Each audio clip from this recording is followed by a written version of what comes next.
Buenas tardes. Soy Carmen Fernández Merallo, supervisora de la unidad de hemodiálisis del Hospital Universitario Central de Asturias, y quiero, en primer lugar, agradecer a Carmen Díaz Corte su presencia y el haber aceptado nuestra invitación para impartir la conferencia inaugural Nefrología, ¿cómo hemos cambiado? Doña Carmen Díaz Corte es directora del área de gestión clínica de nefrología del Hospital Universitario Central de Asturias desde marzo de 2013. Licenciada en Medicina y Cirugía por la Universidad de Oviedo, hizo la residencia en nefrología en 1992 en la Residencia Sanitaria Nuestra Señora de Covadonga, integrada desde hace unos años en el UCA. Tesis doctoral sobre osteodistrofia renal, con calificación sobresaliente cum laude. También es profesor asociado en Ciencias de la Salud en la Universidad de Oviedo. Tiene una amplia actividad investigadora, siendo investigadora principal en diferentes proyectos. Cuenta con numerosas publicaciones en revistas nacionales e internacionales. Está interesada en otros campos como la gestión, la calidad. Durante un tiempo estuvo adscrita al Servicio de Gestión Clínica de los Servicios Centrales del Sistema de Salud del Principado de Asturias. Actualmente también es presidenta de la Comisión de Historias Clínicas del área sanitaria. La doctora Díaz Corte une a su gran bagaje profesional y académico numerosas inquietudes que se manifiestan en su interés global por todo lo relacionado con el universo de la nefrología, siempre estando al lado de la enfermería, impulsando su autonomía y trabajando en equipo. En su mirada a estos 25 años, los mismos que han pasado desde que acabó su residencia, nos conduce a revisar el camino recorrido para valorar dónde estamos. Cuando quieras, Carmen.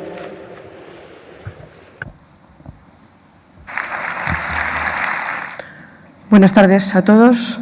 Quisiera en primer lugar agradecer al comité organizador por invitarme a estar aquí y especialmente a Carmen Fernández Merallo por sus palabras. Como ya dice, empecé en nefrología hace 25 años y mi idea es repasar un poquito cómo veo yo la evolución de la nefrología en estos años. Es una visión personal con la que se puede o no estar de acuerdo. Hay gente aquí que tiene más experiencia que yo y conoce cosas distintas, pero también creo que hay gente más joven a la que creo que es importante que conozca lo que ha sucedido o cómo lo vemos los que hemos estado allí. Me hubiera gustado empezar con la canción de Cómo hemos cambiado de Presuntos Implicados, que también es de 1992, pero por esas cosas de la mala prensa de la SGAE, de la Sociedad General de Autores, no me he atrevido, no vaya a ser que tuviésemos algún problema. En primer lugar, quisiera que nos situemos. 1992 fue un año importante para España, fue el año de las Olimpiadas de Barcelona, de la Expo de Sevilla. Por supuesto, en esa época todavía teníamos pesetas. Sucedían cosas que nos quedan ya muy lejanas, se inauguraba el AVE, una española ganaba una medalla de bronce en unas Olimpiadas de esquí, Bill Clinton ganaba las elecciones a George Bush, pero a George Bush padre, Slobodan Milosevic era reelegido presidente de Serbia, aún no existía Saber y Ganar, o por ejemplo hacíamos footing y no running como hacemos ahora, cosas que aparentemente nos quedan muy lejos. Sin embargo, hay otras cosas que pese al tiempo transcurrido no han cambiado gran cosa a mi entender.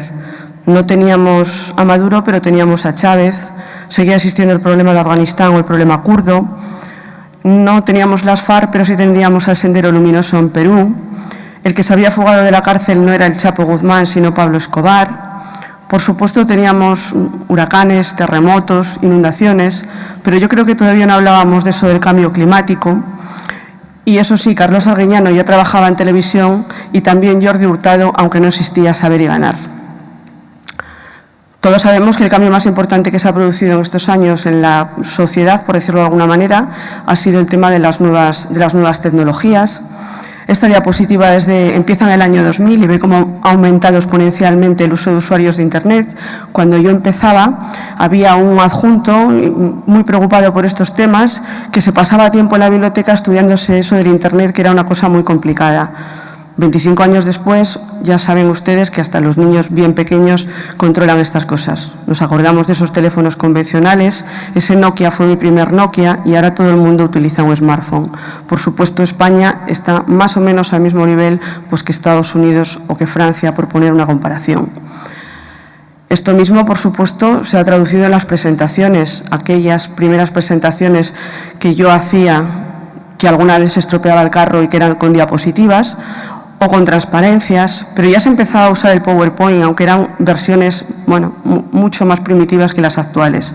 Evidentemente, ahora ya el PowerPoint se está quedando obsoleto, como hemos visto en la primera presentación, los cañones son de un tamaño muy reducido y usamos todo tipo de tecnologías de nuevas comunicaciones. Ha cambiado el sitio donde trabajábamos. Esto es una foto del viejo UCA y una foto del nuevo UCA del edificio que hemos estrenado hace 2 años. Ha cambiado los aparatos que utilizábamos.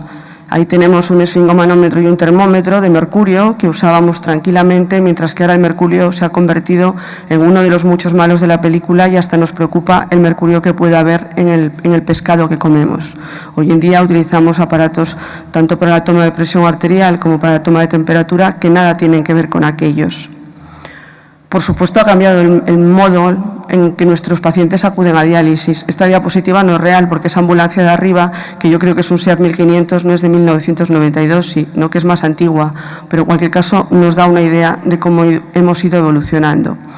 Y lo que es más importante de todo, esto se ha traducido en una importante mejora en los indicadores sanitarios, como son la mortalidad infantil y la esperanza de vida, que como veis, pues bueno, han subido considerablemente la esperanza de vida, pasando de 75-76 años a los 82 actuales, y reflejo de cómo ha evolucionado el país, la sanidad y la sociedad española. Esto, sin embargo, se ha producido con pues poco aumento del personal de especializada, que es la línea azul que vemos en la parte de abajo. Apenas ha pasado de 1,33% al 1,78 por millón de población, en esos años, pero sí que ha aumentado, y eso lo sabemos todos, el número de mujeres en la medicina, pero mujeres en la parte médica. Ahí vemos cuál es el porcentaje de mujeres en atención especializada médicos en el momento actual, que es del 47%. Esta mañana en las charlas de la Asociación Española de Nefrología se comentaba que ya más del 50% de los socios de la SEN somos mujeres. Sin embargo, en enfermería siempre ha sucedido lo contrario, y cuando yo empezaba apenas había hombres enfermeros de diálisis. Las únicas estadísticas que he encontrado son estas, donde dicen que el porcentaje de enfermeros varones es del 15% aproximadamente, son datos del 2014. He cogido el cartel de vuestro comité organizador y he contado el número de hombres que había en él. Si contamos simplemente el comité organizador, pues de 30 personas, 4 son hombres, lo cual supone un 13%. Si en vez de coger eso añadimos además lo de la junta directiva, pues más o menos el porcentaje se mantiene y coincide con lo que veíamos antes. En torno al 12 o el 13% del personal de enfermería son hombres.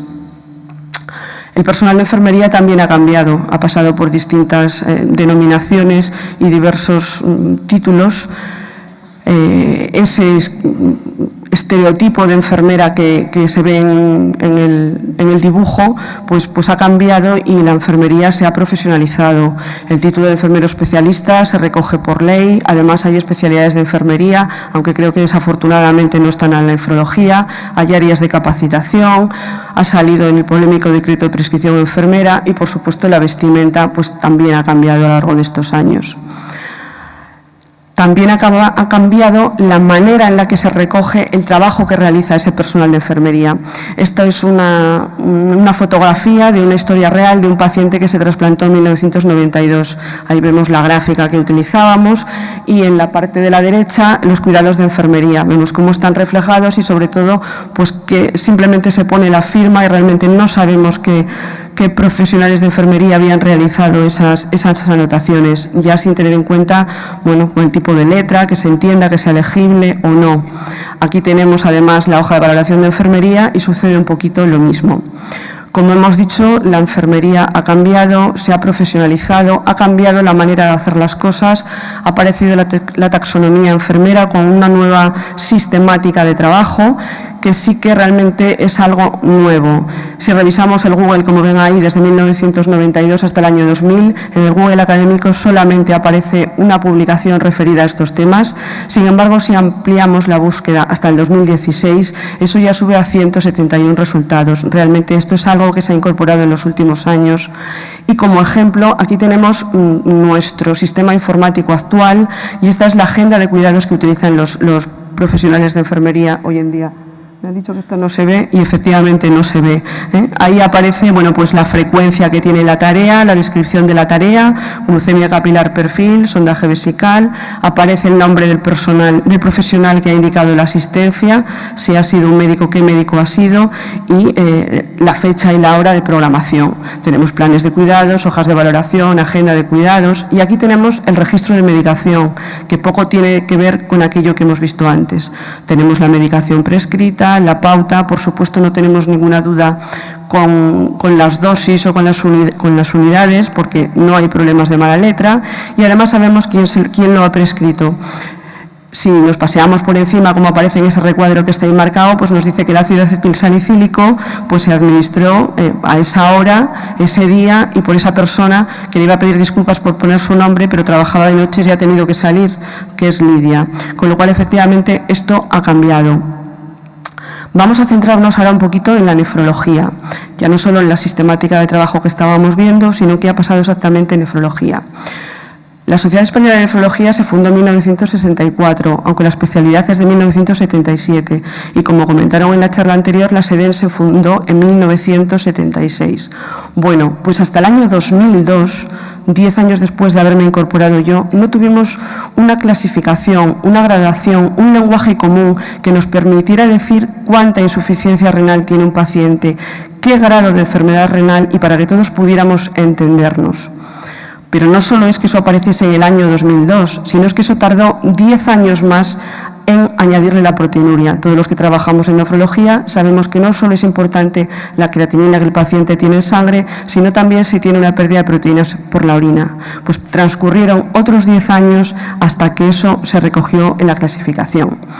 A partir de ese momento también cambió la nomenclatura, por decirlo así, y empezamos a hablar de enfermedad renal crónica y no de insuficiencia renal crónica como hablábamos antes. Ese lenguaje común, además, es muy importante porque nos ha permitido elaborar documentos de consenso que no teníamos y que nos permiten trabajar conjuntamente con otras sociedades como son cardiología, endocrinología, Sociedad Española de Medicina Familiar y Comunitaria. Este documento tiene ya unos cuantos años y por eso en ese documento no está incluida enfermería, no está incluida ninguna sociedad de enfermería. Si este documento se hiciese hoy en día o cuando se actualice, no hay duda que la SEDEN y también las enfermeras de atención primaria serán colectivos que estarán recogidos en ese documento, reflejando también cómo han cambiado las cosas. Esa gradación que decíamos no solo es importante porque nos permite entendernos y saber todos de qué estamos hablando, también es importante porque nos da un pronóstico del paciente, nos permite saber el riesgo que ese paciente tiene de llegar a la insuficiencia renal terminal o cuál sería su riesgo cardiovascular. En función de esos grados de insuficiencia renal y de esos grados de proteinuria tenemos unos colores y así podemos saber que los pacientes que están en amarillo tienen un riesgo moderado, si están en naranja tienen un riesgo alto y los pacientes que están en rojo, aquellos que tienen o mucho grado de insuficiencia renal o mucha proteinuria, tienen un riesgo importante de progresar a la enfermedad renal terminal y a la enfermedad cardiovascular. Eso también nos permite, pues saber que no solo tenemos que preocuparnos de los estados finales, sino que hay población con un riesgo aumentado que tenemos que detectar, que tenemos que vigilar para intentar que progrese de una manera lenta y al final evitar que lleguemos al tratamiento renal sustitutivo, que es de lo que vamos a hablar a continuación. ¿Qué ha pasado con el tratamiento renal sustitutivo en estos años? Bueno, pues que se han liberalizado los criterios de entrada. Cuando yo empezaba, prácticamente empezaban a admitirse pacientes diabéticos en diálisis. Hasta ese momento, un paciente simplemente por el hecho de ser diabético ya no entraba en diálisis. Y ya no digamos nada de los pacientes mayores que tenían arteriopatía periférica o que tenían cardiopatía isquémica. A lo largo de estos años se han liberalizado los criterios y hoy en día prácticamente todo el mundo, salvo patologías muy extremas, entran en un programa de diálisis.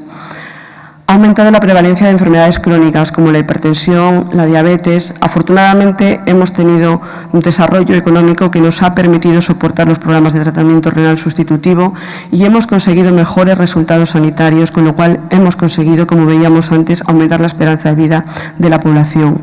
Eso se ha traducido en que tenemos una mayor incidencia de pacientes que empiezan diálisis, una mayor prevalencia, o sea, el número de enfermos a los que estamos dializando, ha aumentado, como todos ustedes saben, la edad de los pacientes y a la vez esos pacientes tienen muchísimas más comorbilidades. Estos datos son de los registros, pero solo he conseguido datos a partir de 1996, no desde 1992, con lo cual todo lo que podamos ver de ellos sería todavía más acentuado. Y aquí vemos cómo la incidencia, el número de pacientes nuevos que empiezan por año, ha pasado de una media de 107 pacientes por millón de población en España a una media de 134. Estamos hablando de un aumento de un 30% en esos aproximadamente 18 años. Por supuesto, con la prevalencia sucede lo mismo. Hemos pasado de tener 702 pacientes por millón de población en un programa de diálisis o de trasplante a tener 1.179. Y aquí estamos hablando de un aumento del 50%, como digo, si contabilizamos desde 1996. Además, sabemos que esos pacientes, como comentábamos, son de más edad, son más frágiles, son más pluripatológicos, son más dependientes. Incluso hay quien habla de nefrología geriátrica como una nueva especialidad o subespecialidad. De esos pacientes que inician diálisis, todavía el 79% empiezan hemodiálisis.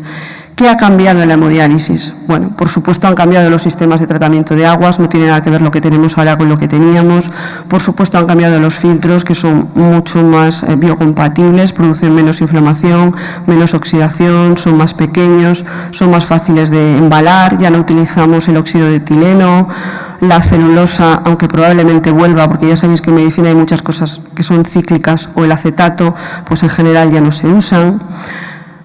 Los monitores que tenemos actualmente sobre la base de los anteriores son unos ordenadores muy potentes, con muchos mecanismos de seguridad, con muchas alarmas, con muchas posibilidades, pero en cierto modo yo me planteo si el cambio es un poco parecido a esto. Estoy en cualquier caso segura que el coche rojo es más cómodo, más rápido y sobre todo más seguro que el coche verde, con lo cual en cualquier caso sobre todo lo que hemos ganado es en seguridad de nuestros pacientes. Por otra parte, seguimos teniendo que utilizar fístulas, seguimos teniendo que darle al paciente 2 pinchazos con unas agujas de grueso calibre, aunque afortunadamente tenemos anestésicos tópicos que disminuyen la percepción del dolor. La pauta de diálisis, así a grosso modo, creo que no ha cambiado en gran medida. Seguimos dializando mayoritariamente a los pacientes 3 veces a la semana, en torno a 3 y 4,5 horas y media. Seguimos utilizando el peso seco como principal referencia, aunque desde luego ya se está incorporando la bioimpedancia, que nos dará una idea más fiable de dónde estamos. ¿Qué sucede con el acceso vascular? Yo ya no conocí ningún Shunt de Thomas, por eso lo pongo en gris. Las fístulas, como digo, son las que eran. Las asas de Goretés son lo que eran. En estos años hemos probado con algún otro tipo de dispositivos, como ese que pongo ahí, el violín Dialog. Y, por supuesto, seguimos utilizando catéteres. Hemos mejorado los materiales de los catéteres. Hemos empezado a poner catéteres yugulares. Los catéteres yugulares han empezado más o menos por la época que estábamos diciendo. Antes solo se ponían catéteres femorales, que eran los Aldons, y también hemos empezado a utilizar catéteres permanentes. En cualquier caso, lo que es muy importante recoger este artículo, que aunque es americano, se puede perfectamente extrapolar a nuestra situación. El problema es que seguimos utilizando muchos más catéteres de los que probablemente deberíamos por diversos motivos. Claro que hemos cambiado, claro que hemos mejorado. Afortunadamente ya no tenemos la toxicidad por aluminio, ya no tenemos osteomalacias, fracturas ni cuadros de demencia. Ya pocos pacientes tienen síndrome del túnel carpiano, ha desaparecido la amiloidosis de diálisis, ya no hay cuadros de hemólisis, la tolerancia de las sesiones es muchísimo mejor. Ya hacíamos, no obstante, hemodiálisis domiciliaria, ya hacíamos consulta de ERCA.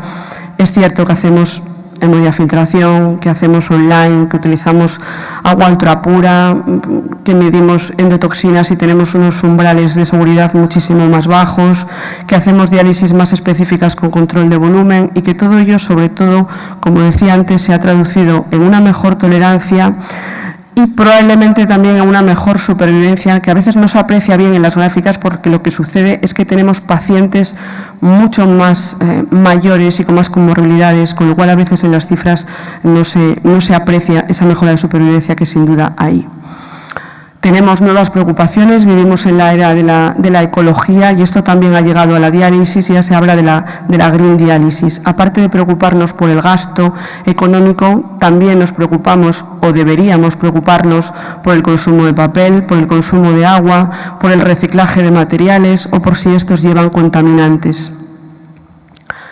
Esto era un poquito de la hemodiálisis. ¿Qué ha pasado con la diálisis peritoneal?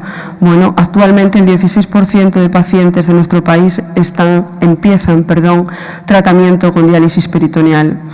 Esto sí ha cambiado considerablemente de cuando yo empecé. Cuando yo empecé en lo que eran los dos hospitales que formaban este complejo hospitalario, había aproximadamente 5 o 6 pacientes en diálisis peritoneal y en este momento pues hay más de 120.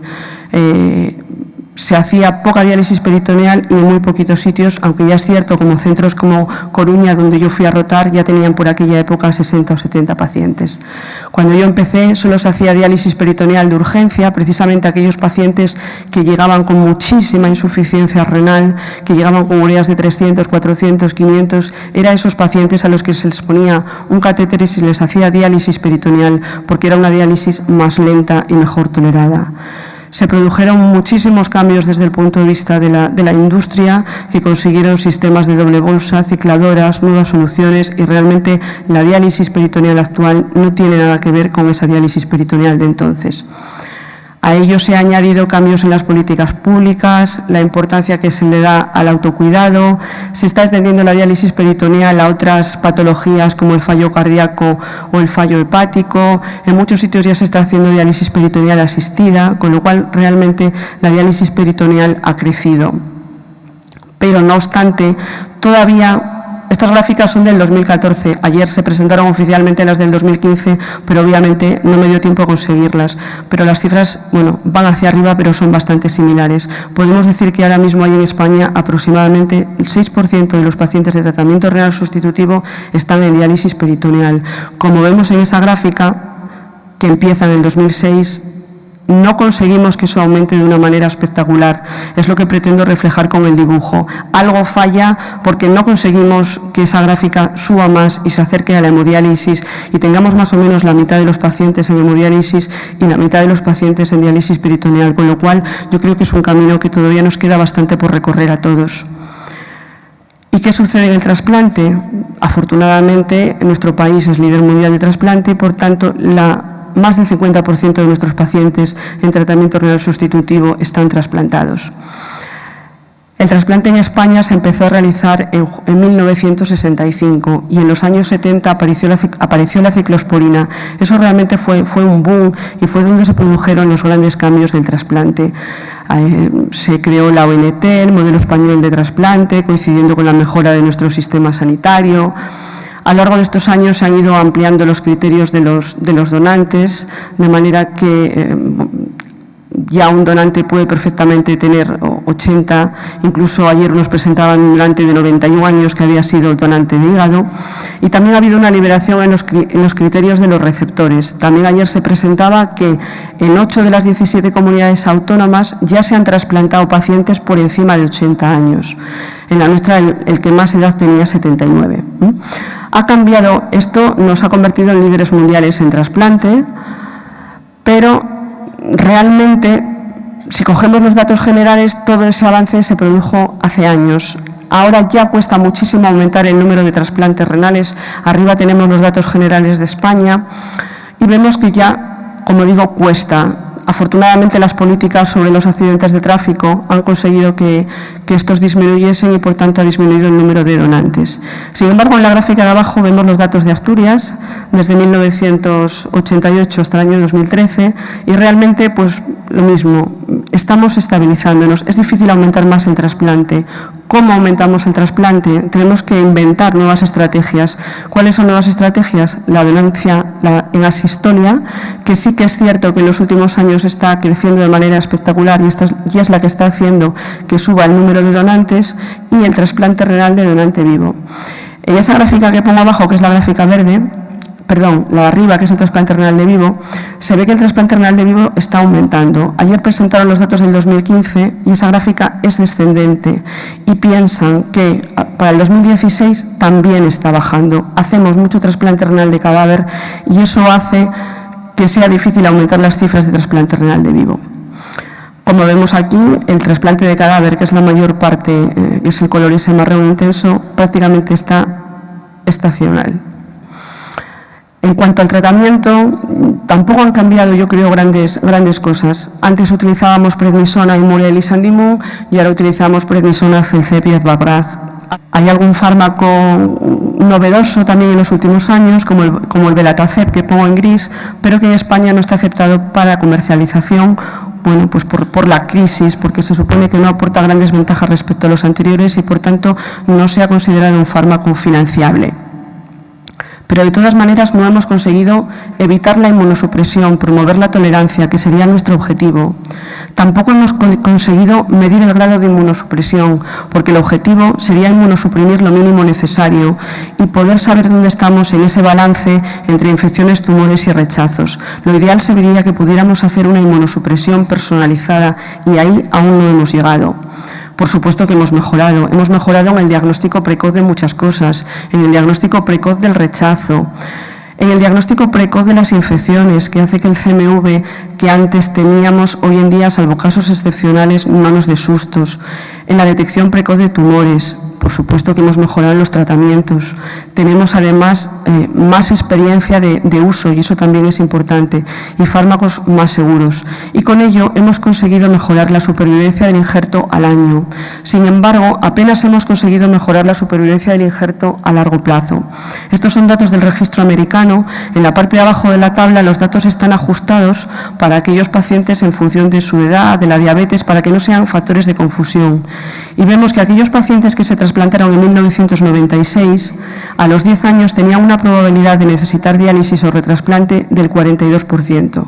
Los pacientes que se trasplantaron en el 2003, ese porcentaje había bajado solo del 42 al 36. Y como ven, esa bajada es muy paulatina. 40, 39, 38, 38, estamos hablando del 2003. Y estos datos son del 2013. Lo previsible es que hayamos mejorado un poquito, pero tampoco será una mejoría espectacular y probablemente ahora estemos en torno al 33%, 32%, con lo cual todavía ahí nos falta bastante camino por recorrer. No todo en la nefrología es tratamiento renal sustitutivo y además hemos dicho que es muy importante la prevención. La enfermedad renal crónica se ha convertido en un verdadero problema de salud pública y es importante detectar a aquella población que tiene un riesgo aumentado. Y en este sentido tenemos que hablar, por supuesto, de la hipertensión y del riesgo cardiovascular. ¿Qué hemos cambiado? Ya hemos dicho antes que hemos cambiado el esfingomanómetro. Por supuesto, han cambiado los valores normales recomendables, que han ido a la baja, como casi todo en estas cosas, y también han cambiado algunas denominaciones.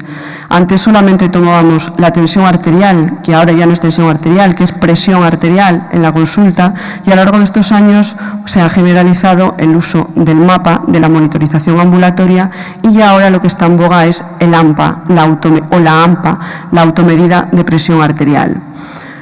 Por supuesto, aquí sí que tenemos muchísimos fármacos nuevos. Esta diapositiva es de 2007 y eran los fármacos comercializados antihipertensivos en España. Si a cada una de esas sustancias genéricas la multiplicamos por 4 o 5 marcas comerciales y además por 2 o 3 posibles asociaciones, la verdad es que tenemos una buena combinación.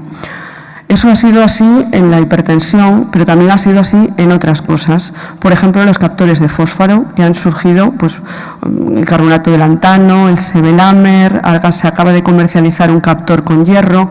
No obstante, pongo en azul que seguimos utilizando mucho carbonato cálcico, que es lo que usábamos cuando yo empezaba. Con la vitamina D sucede algo parecido. Sí que tenemos el paricalcitol, sí que tenemos el Zemplar, pero seguimos usando Rocaltrol, seguimos usando hidroferol, seguimos usando Etalfa. El Cinacalcet en el para, desde luego que no existía.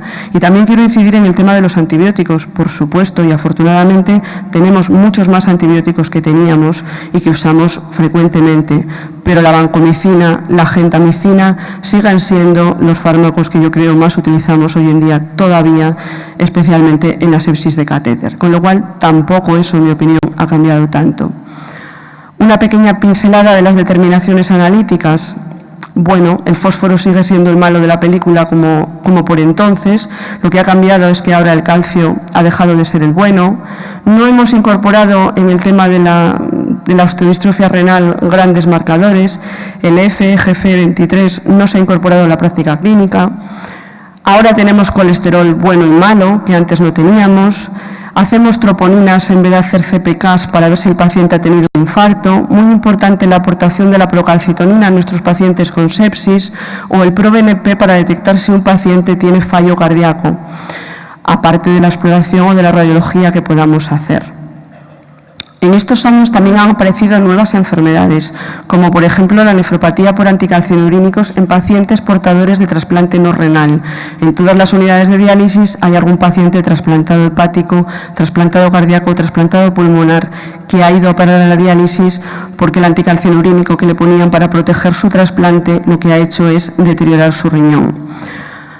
El síndrome hemolítico urémico atípico es otra enfermedad nueva que hemos descubierto en los últimos años, que tiene un componente genético y que tiene un tratamiento muy efectivo que puede evitar que el paciente llegue a la diálisis o que el síndrome hemolítico urémico recidive en el trasplante que le acabamos de poner. No obstante, y simplemente por que lo sepan, el tratamiento de esta enfermedad supone 300.000 euros por paciente y año y de manera indefinida, en principio, y un vial de esta medicación, que es el eculizumab, cuesta 3.888 euros la última vez que lo consulté. Más enfermedades que han aparecido, pues la fibrosis sistémica nefrogénica. Ahora nuestros pacientes, cuando les pedimos una resonancia, el radiólogo está muy atento y si tiene enfermedad renal no nos la quiere hacer, porque se ha visto que el gadolinio se acumula en los enfermos con enfermedad renal. Son pacientes a los que hay que hacerles muchas resonancias para que eso se produzca, pero sí es algo que nos ha cambiado la práctica clínica y que nos hace pensar cuando pedimos una resonancia en estos pacientes. No solo tenemos nuevas enfermedades, sino que también tenemos, afortunadamente, nuevas terapias para enfermedades viejas.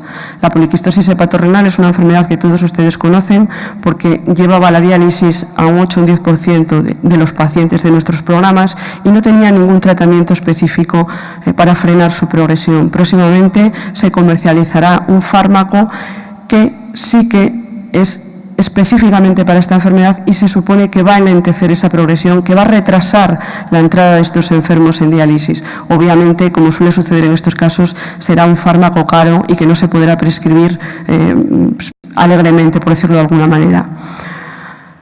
Ahora también hablamos de nefrología intervencionista. No obstante, yo quiero recordar que siempre hemos hecho biopsias renales, por lo menos en muchos servicios de nefrología. Lo bueno es que ahora lo hacemos con pistolas automáticas y antes lo hacíamos con unos trucuts que eran realmente mucho más peligrosos. Siempre hemos puesto catéteres. De todas maneras, la ecografía que se está generalizando en los servicios de nefrología hace que esto vaya más y que queramos hacer cuantas más cosas mejor. También se ponían catéteres de diálisis peritoneal en muchas unidades que no lo he mencionado. A lo largo de todos estos años ha habido desaparecidos en combate, algunos de los cuales ya he mencionado, como el aluminio, la DFO que utilizábamos para tratar esa sobreexposición al aluminio, dosis altísimas de vitamina D que estuvimos utilizando durante muchos años. En teoría ya no deberíamos hablar de osteodistrofia renal, sino de trastorno del metabolismo óseo en la enfermedad renal crónica. Está desapareciendo la amiloidosis por beta-2 microglobulina. Afortunadamente, las transfusiones ya no son la norma en nuestros pacientes, sino la excepción. Se ha conseguido detectar el virus de la hepatitis C y, por tanto, prevenir la transmisión en nuestras unidades. Con la vacunación, probablemente en el futuro también consigamos que desaparezca el virus de la hepatitis B. Ya no tenemos rechazos hiperagudos en trasplante o, como comentaba antes, afortunadamente ya no se nos mueren pacientes por trasplantados renales por CMV y solo excepcionalmente vemos pacientes que llegan al hospital en situación de uremia sobrepasada. Si tuviera que elegir qué sería el aporte mejor de toda esta época para mí, a quién le daría el Oscar, sin lugar a dudas, sería la eritropoyetina. La eritropoyetina ha cambiado la vida de nuestros pacientes, que ya no están con 8 de hemoglobina y con 25 de hematocrito, que ya no están cansados, que ya no están tirados, y sin lugar a dudas eso ha cambiado todo. Al principio teníamos alfa, beta, la poníamos 3 veces a la semana, luego 2 veces a la semana, han ido cambiando las cosas, incluso ahora podemos ponerla 1 vez al mes. Surgieron también moléculas nuevas como la ergopoyetina, que incluso saltó, no sé si lo recordarán, a la opinión pública antes que a la nefrología, porque aquel esquiador alemán que estaba nacionalizado español, que se llamaba Juanito y que había ganado una medalla, pues resulta que se había dopado con la ergopoyetina, que nosotros por entonces todavía no conocíamos. De todas maneras, la eritropoyetina también tiene sus luces y sus sombras, y los que llevan más tiempo en esto recordarán lo que supuso la aplasia pura de células rojas, todas las alarmas, las recomendaciones, los cambios, las publicaciones, que estuvimos ahí como 1 o 2 años que no se sabía qué hacer y al final pues se ha quedado en nada, como quien dice. Y todavía hoy en día, en 2016, todavía salen artículos diciendo si la eritropoyetina tiene alguna relación con el desarrollo de cánceres en nuestros pacientes. ¿Y qué pasó? Que llegó ella, llegó la crisis, se produjo una importante disminución del gasto sanitario, no solo en España, sino en Europa, mal de muchos. Y con eso, ¿qué supuso? Recortes de personal, aparición de genéricos y biosimilares, las compras centralizadas, la pérdida de la capacidad de decisión del médico, nuevos modelos de gestión alternativos intentando buscar una solución, por supuesto las nuevas formas de relación con la industria y los problemas de financiación de eventos de formación continuada como el que nos encontramos. Todo se traducía en conseguir hacer más y menor, más y mejor con menos, y en esas seguimos estando. Ha aparecido también un nuevo lenguaje, ha aparecido legislación que regula la protección de datos, que regula la autonomía de nuestros pacientes, han aparecido términos como calidad, vías clínicas, gestión por procesos, seguridad, intimidad, confidencialidad, voluntades anticipadas, la adherencia, medicina orientada al paciente y, por supuesto, la cronicidad, que es la estrella de nuestra época. Ya sabéis que hay un abordaje nacional para la estrategia de la cronicidad y que también lo hay para la enfermedad renal crónica. Y en esas estrategias aparecen nuevas prioridades. Se remarca la necesidad de que tengamos equipos interdisciplinares, la continuidad de cuidados, lo importante que es el apoyo al autocuidado, todo lo que se ha referido a atención domiciliaria, a las personas cuidadoras, al abordaje integral del paciente, la importancia de la comunicación y del trato personalizado y nuevos objetivos como son la promoción de la salud, la prevención activa, por supuesto, como mencionábamos antes, la reducción de costes y la prevención. También aparecen aspectos subjetivos como el tema de la calidad de vida o de la participación del paciente. Estos son los números 1 y 2 de la revista de Enfermería Nefrológica del año 1992. No están seleccionados, son cogidos al azar y ven ahí que los artículos van referidos a trasplante, a calidad de vida, canalización de la yugular interna, planta de aguas, fístulas arteriovenosas. Hay uno de esos artículos que es referido a calidad de vida, a estos términos de los que estaba diciendo. Esta es la revista de Enfermería Nefrológica del 2016, que ha aumentado considerablemente de tamaño, por cierto. Y si repasamos los artículos que aparecen ahí, pues vemos que tenemos ansiedad y burnout, satisfacción del paciente, índice de bienestar, trastorno emocional, evidencia cualitativa, domiciliario, fragilidad. Realmente estamos hablando de un nuevo lenguaje, de una nueva medicina, de un nuevo trabajo de enfermería, de un nuevo trabajo de todos. Pero la nefrología yo creo que sigue siendo la gran desconocida, a pesar del aumento de prevalencia de estas enfermedades, a pesar de la morbimortalidad que tienen estos enfermos y del gasto sanitario que conllevan, a pesar de actividades divulgativas como puede ser el Día Mundial del Riñón, la población sigue sin saber muy bien qué es esto, sigue preguntándole a su médico de cabecera por el colesterol, por el azúcar o por el ácido úrico, pero no le pregunta por la creatinina y no le pregunta por el filtrado glomerular. También hemos perdido prestigio entre la población médica. Esto es el ejemplo de los números de MIR con los que se ha cogido cardiología y nefrología en los últimos 12 años. Y realmente, pues bueno, estamos muy lejos. El prestigio del cardiólogo no tiene nada que ver con el nuestro. Los médicos que terminan la carrera no quieren ser nefrólogos, quieren ser cardiólogos, cogiendo las especialidades médicas. De todas maneras, a unos y a otros, a la población y a los estudiantes de medicina, a lo mejor podemos recordarles que el doctor House, que era tan listo, pues era nefrólogo. En definitiva, hemos cambiado, hemos pasado de uno a otro. No sé si hemos llegado a ese punto en el que estamos ahí. En cualquier caso, el futuro puede ser inesperado. Para cerrar, les traigo aquí un artículo de unos científicos belgas que